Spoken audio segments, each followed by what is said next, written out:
Quand on remonte à 3 générations, 80% des Français sont des enfants ou petits-enfants d'immigrés.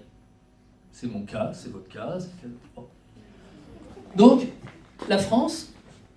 Ah oui, vous avez noté, je ne suis pas immigré d'Afrique, mes arrière-grands-parents n'étaient pas africains, mais enfin, c'était plus proche.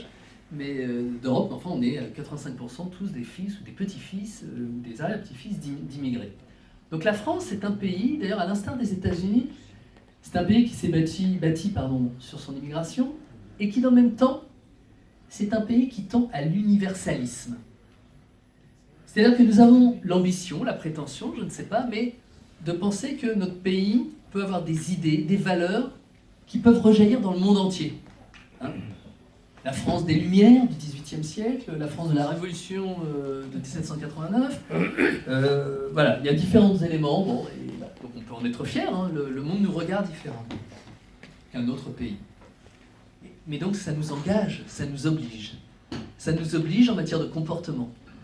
C'est la raison pour laquelle l'immigration, moi je ne parlerai pas d'immigration choisie aujourd'hui, parce que l'immigration choisie, ça veut dire on va vous sélectionner en fonction de votre CV, vous avez un beau diplôme, que vous soyez de Côte d'Ivoire ou d'Asie, on va vous recevoir, puis en revanche, pas de bol, si vous n'avez pas eu la possibilité de faire des études, pas de chance, on ne va pas vous prendre.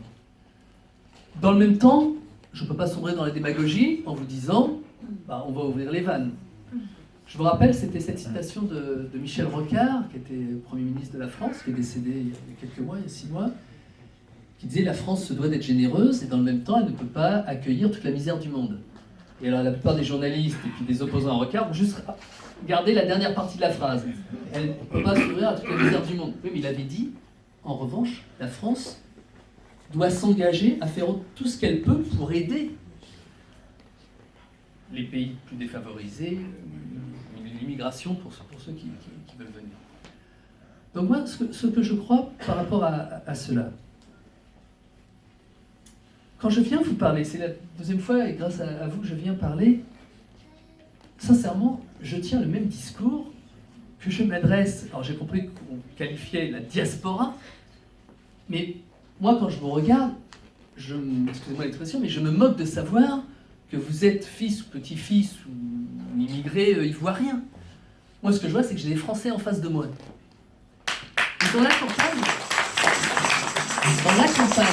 dans notre campagne, vous savez, pendant très longtemps, on nous a dit « Ah, mais Macron, il n'a pas de programme. » Et pendant longtemps, on a dit « Mais oui, mais nous, on ne veut pas faire un programme. » Parce qu'un programme au sens politique, c'est...